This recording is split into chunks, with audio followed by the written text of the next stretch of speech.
Entre 1976 y 1983, el pueblo argentino vivió una dictadura cívico-militar, caracterizada por una brutal campaña de terrorismo de Estado.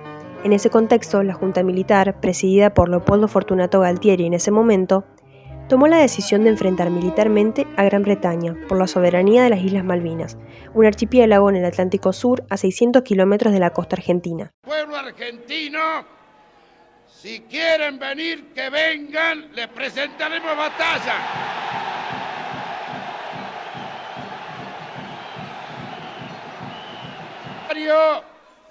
Este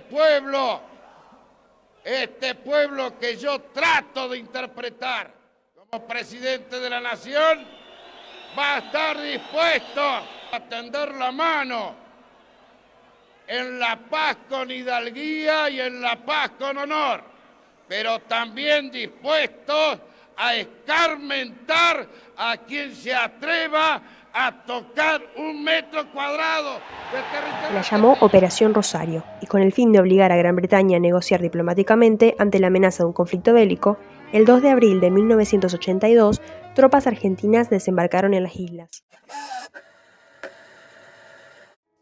Desde un inicio, las fallas por parte del gobierno en la conducción lógico-estratégica fueron notorias e incrementaron a partir del 2 de mayo, cuando el crucero Ara General Belgrano fue hundido por 2 torpedos que lanzó un submarino británico, los cuales produjeron la baja de 323 de las 1.093 personas a bordo. Esto definió el curso de la guerra, y el 14 de junio las fuerzas argentinas se rindieron ante los británicos en la capital Puerto Argentino. Fueron 13.000 soldados y militares argentinos los que participaron del conflicto bélico. 649 fallecieron en combate, los demás regresaron entre heridos y sanos. Son 700 soldados los que se quitaron la vida una vez finalizada la guerra. 24 sanfrancisqueños fueron a defender la patria a las Islas Malvinas. La mayoría integran en la actualidad el Centro de Veteranos de Guerra de Malvinas de San Francisco, sumado a veteranos de la zona. En realidad no sabíamos dónde íbamos, como en la mayoría de los casos. Algunos sí, pero por ejemplo en mi caso, yo ya hacía 1 año y 2 meses que estaba incorporado en el servicio militar. Es más, yo ya me tenía que Marina siempre fueron 2 meses más que ejército. Y así que yo ya había cumplido mi servicio militar obligatorio. Ya me daban el alta para venirme a mi casa. Y bueno, nada, los que nos bañamos de baja, o de alta, como quiera llamarlo, baja le llamábamos, éramos un grupo de cordobeses y un grupo de Buenos Aires. Llegamos de la navegación y no nos dejaron bajar del buque. Yo estaba en un buque, en el portaaviones, y nos dijeron que no íbamos a tener franco, ni licencia, se suspendía todo, y tampoco las bajas. Pero no sabíamos nada. Así que volvimos a cargar el buque de provisiones, de armamento, de un montón de cosas, que los armamentos prácticamente nunca llevábamos, y después aparte llevábamos pilotos, que los pilotos sí venían con nosotros, porque hacían la maniobra con los aviones. Pero no nos dijeron nada. Después de 4 días navegando al sur, ahí nos informan que íbamos a tomar las islas. Pero tampoco sabíamos que se iba a venir una guerra. Estaba la posibilidad, porque el comandante del buque nos comentó qué íbamos a hacer, pero decían que, por lo menos este comandante nos decía que iba a ser muy difícil que vengan los ingleses a recuperar una isla para ellos insignificante. Pero bueno, nada, ellos vinieron, ¿sí? Así que la sorpresa fue cuando nos dijeron mañana, 2 de abril, a las 6 de la mañana, se iban a recuperar las islas. Bueno, en mi caso llegué en avión.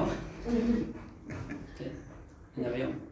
Sí, nosotros también, el regimiento nuestro, la mayoría fue en avión. Algunos fueron en barco, pero muy pocos, la mayoría fue en avión. Yo en avión, la mayoría sí, como dijo mi compañero, que sí, la mayoría fueron en avión, a Malvinas.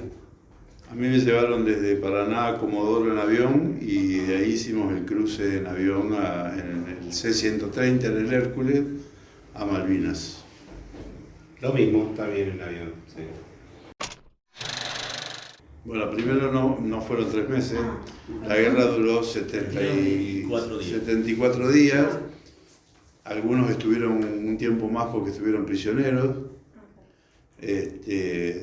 pero bueno, una guerra. Hasta el 1 de mayo del primer bombardeo era como estar de paseo, como estar disfrutando, entre comillas. Salvo las inclemencias del tiempo, no había de qué preocuparse. A partir del 1 de mayo ya era subsistir. Todos los días era subsistir. Todos los días era tratar de llegar al día siguiente vivo. Porque como había bombardeo nocturno desde las 6 de la tarde hasta las 6 de la mañana, de las 7 de la tarde a las 6 de la mañana del otro día, constante sobre el puerto argentino y sobre las islas, ¿cómo se llama? Bahía Fox para los sobre ingleses, Bahía Fox, y donde Bahía estaban Zorro ellos. para nosotros. Como había bombardeo constante, no sabías dónde iban a caer las bombas, entonces estabas vivo y no sabías si ibas a llegar al próximo día. Así que una angustia, chicos con mucho extrañar, rezar y tratar de pasarla como se podía, en mi caso. Sí, bueno, fue más o menos como dice aquí Alejandro. Nosotros los primeros días que llegamos tuvimos 7 días más o menos en Puerto Argentino y después nos pasaron a Bahía Fox para los ingleses, Bahía Zorro para nosotros. Y eran días lindos, los primeros días eran lindos, aparte eran días largos, ¿sí? Anochecía como a las 9 de la noche, hasta hacía calor. Yo en 2 o 3 oportunidades estuve en cuero porque me tocaba hacer los pozos Zorro y estaba en cuero, pero después cuando se acerca ya al otoño cambia, los días son cortos y las noches son largas.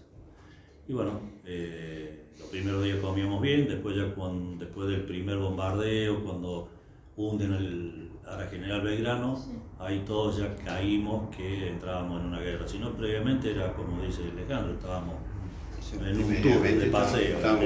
Estábamos bien, tranquilos, y bueno, ahí ya empezó a escasear la comida, nos empezaron a nosotros, en mi caso, y bueno, aquí que estamos más o menos juntos, no nos conocimos, pero nos bombardeaban desde las 6 de la tarde hasta el otro día, a las 7, 8 que amanecía, nos bombardeaban. Y bueno, era rezar que no te cayera la bomba arriba del Pozo Zorro. Rezar para estar bien psicológicamente. Y bueno, esperar el fin de la guerra, que es lo que todos queríamos, ¿no? Bueno, cuando nos enteramos que él estaba allá en las Malvinas, para toda la familia fue una gran preocupación, ¿no? Porque sabíamos que era una guerra, que estaba lejos, que no sabíamos realmente lo que pasaba. Ustedes, bueno, no estaban todavía, ¿verdad? Pero todas las tardes por radio, que era lo más habitual, había comunicados donde iban contando la situación del día, lo que había acontecido. Entonces era días de estar pendiente, de saber qué había pasado, cómo estaban, y bueno, días de preocupación, que mis papás los vivieron de un modo especial, ¿no es cierto?, por el hecho de ser papás, que Marisa y yo lo vivimos como hermanas, y bueno, y a la vez también con fe siempre esperábamos que pudiera regresar, ¿no?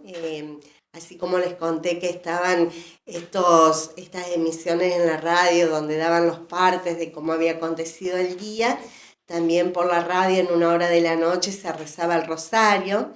Y bueno, yo tengo en mi imagen reunidos alrededor de la radio, sentados frente al modular en mi casa, rezando el rosario, pidiendo, bueno, sobre todo uno pide por quien es cercano suyo, pero pidiendo por todos en general, ¿no? Y bueno, siempre pedimos con mucha fe, sobre todo a mi mamá, que mis hermanos, mi hermano y todos pudieran regresar y, bueno, que acabara pronto la guerra. El primer momento que nos informan de que estábamos en guerra con el Reino Unido, no le creímos. Creíamos que era una broma más dentro de la instrucción militar, porque llevábamos 15 días incorporado. Así que después fuimos escuchando radio y todo y empezamos a dar cuenta que sí, en realidad estábamos en guerra. Incertidumbre, porque nadie pensaba en la colimba como una guerra. Mañana yo paraba en la casa de mi abuela materna y estaba durmiendo temprano y estaciono un auto en la calle y escucho la marcha de las Malvinas. Y ahí me senté y viene una prima y me dice, recuperaron las Malvinas. Entonces yo le dije, ay, era eso, lo de Juan. Y ella me dijo, no, si recién van al servicio militar porque la había ido en febrero. Él fue en febrero y en abril fue el conflicto. Y bueno, ahí me entero de la guerra. Yo que estaba él allá me entero casi 20 días, 30 días después.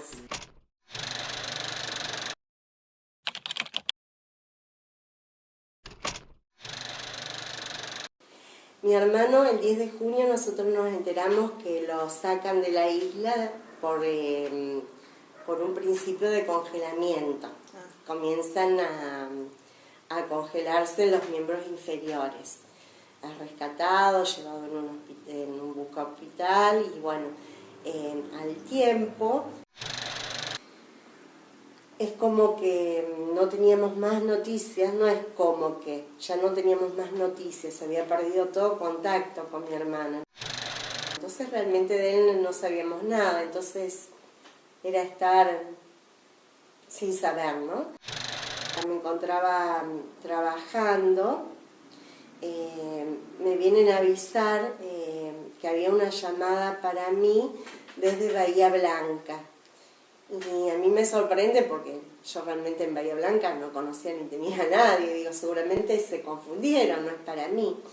Y cuando tomo el teléfono me explica que era una voluntaria del hospital que estaba trabajando con los combatientes de Malvinas que estaban allí siendo atendidos en el hospital y que en la charla había podido conseguir algunos datos de mi hermano y demás para volver a contactarlo con la familia.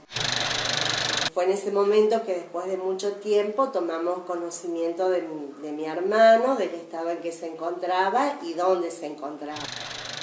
Unos días después con mi papá, porque mi mamá no quiso hacerlo en primera instancia, con mi papá nos vamos a Bahía Blanca a visitarlo al hospital.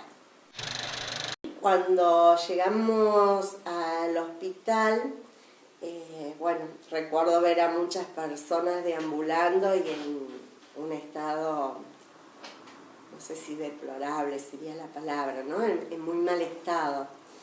Y de pronto vemos a alguien muy flaquito que venía cruzando por el hall con una cabeza muy grande y lo vemos y era mi hermano. La bienvenida, llamémosle, fue linda, por supuesto, el reencuentro. Después se tornó más difícil, a pesar de cuando empezaron a pasar los meses y los años, los primeros años fue difícil, porque era difícil para todo, para nosotros, porque no te tomaban a trabajar, porque bueno, pensaban que estabas enfermo y qué sé yo, entonces era como que medio, viste, o te miraban raro. Cuando volvieron, él tuvo suerte, él pudo conseguir trabajo, pero muchos chicos no. Le decían que eran los loquitos de la guerra. Entonces también eso fue como que le soltaron la mano. Estamos hablando de las autoridades, ¿no?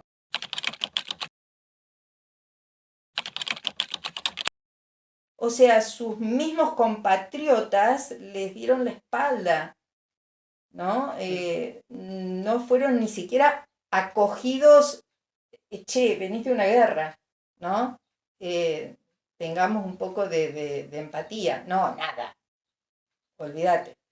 O sea, creo que todos tratamos como pueblo de olvidar lo que había pasado.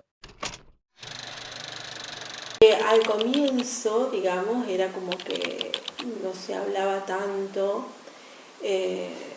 porque, bueno, no era como que, inclusive hasta en las escuelas, ¿no?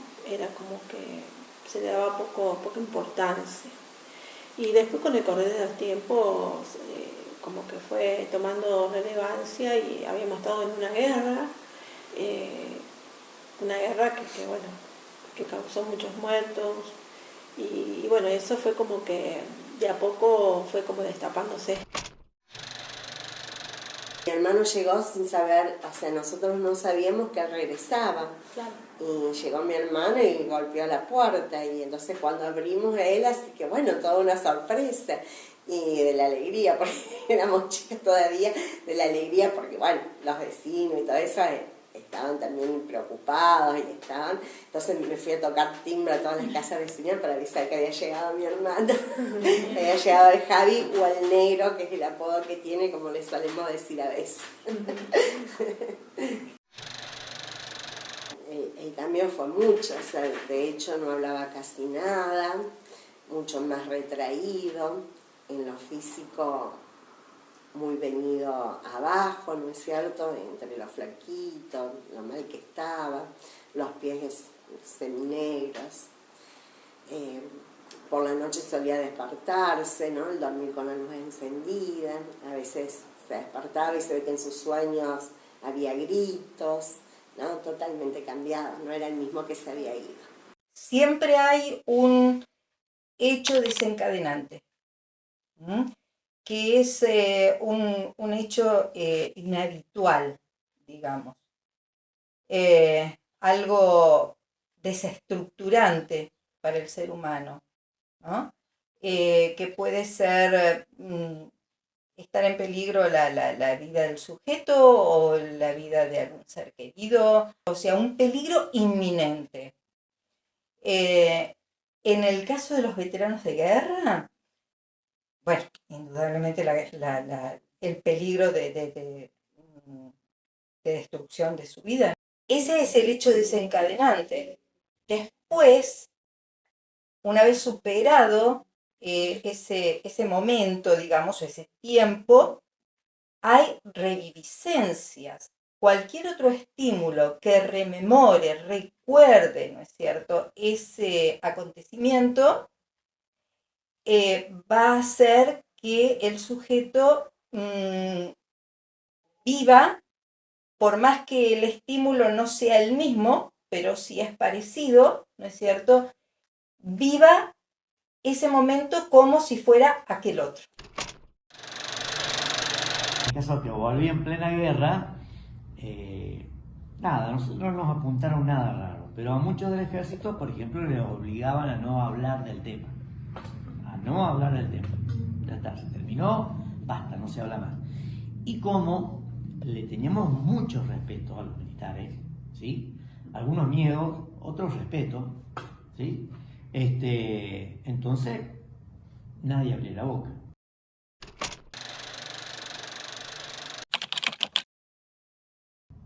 Después, con el paso del tiempo, que nosotros también fuimos creciendo, fuimos perdiendo miedo y fuimos, ¿me entendés?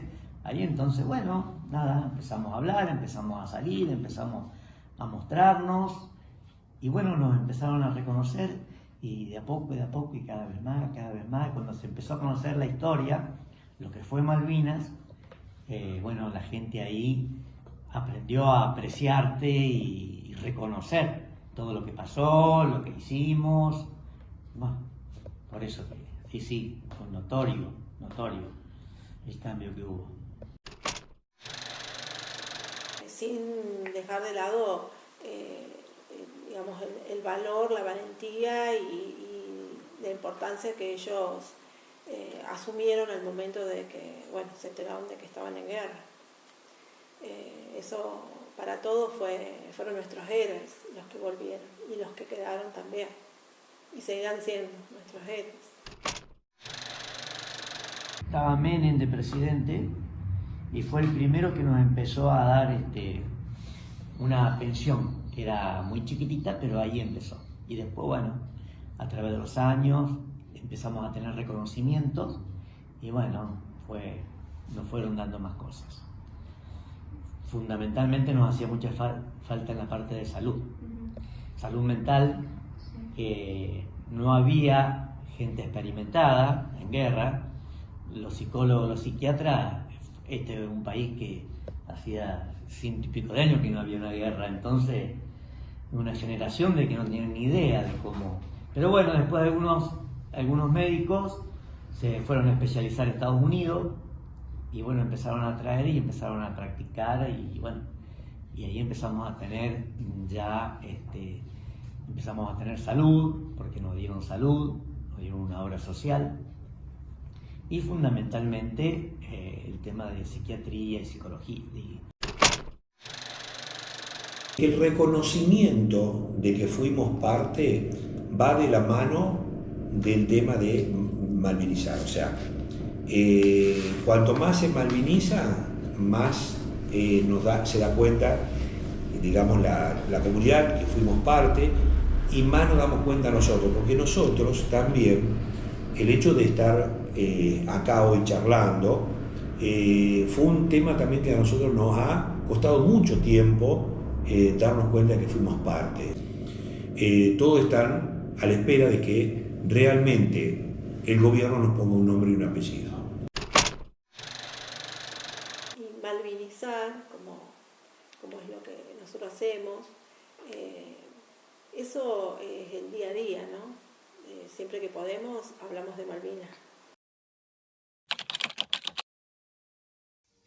Y así es entonces que las historias de vida de los hombres que combatieron, que sufrieron y volvieron para encontrarse con sus familias son contadas con fidelidad y sentimiento, dejándonos la pregunta: ¿cómo lograron recuperarse luego de la guerra?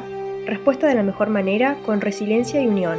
Es lo que los hace héroes, a todos, lo que glorifica el accionar de las familias y de la sociedad, quienes a lo largo de los años recorrieron un tortuoso camino hasta comprender el valor de lo vivido, por quienes habían vuelto, heridos y algunos perdidos. Cuando el país sentía que debía darles la espalda, las familias hacían hasta lo imposible para ver a sus hijos, hermanos, novios, sonreír y olvidar.